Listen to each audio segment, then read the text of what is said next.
Da kajing try shitam ban ring kong ya kajing yo lan kajing rung jing mi jing keneng high drugs kumjo igi bapanan kam yaw niu jing di penbuat ki pulit ke distrik riboy ki leo ban bat igi sanwat ki samla ki bela kendok dan ketia ka ban padan kam drugs majan ko bege shinong shangling hanong po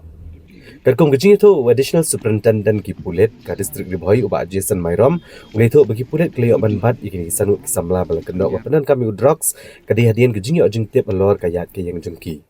bat ki pulit hadian bekla ketong ya kawek auto rickshaw kaba ki pendan kam labat iki bat agajing talasi kelalap tang ternia injection ban pendan kam yu drugs bat shibon kepisah Leto ro baya ke kerteng jigni brio laburi ishwa balara iki syaka tanat nongpo ban penlong ya kajing toket ak bala pentip ro syaki bahayeng bahasam jengki ro kajing dan keti jeki ban pendan kam yu drugs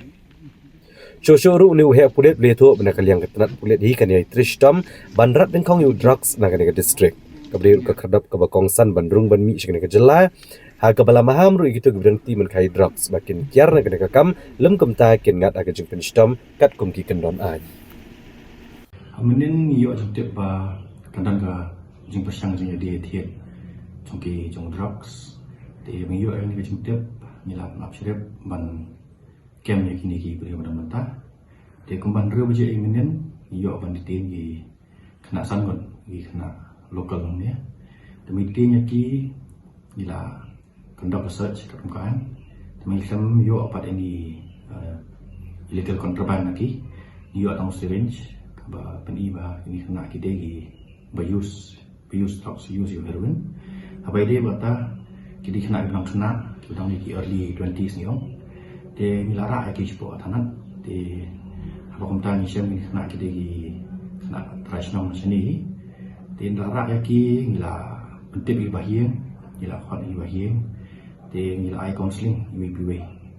ba bagi kuat jing yarap ni kena ki kuat ban lat ni kami kuat jing yarap kadang jing yarap kila pan approach ni ka dong ka one stop center hang ni ha kan ni ka DC junction hang ni kila nak approach sini ni kila nak approach social welfare department di kila kita nak rehabilitation center yang hom dia tinggal ai counseling di UPW ringkat berki bahi yang jengki di tanggung tai di kermen banang ismat waktu ka jing jadi tin yang ki mai khamlap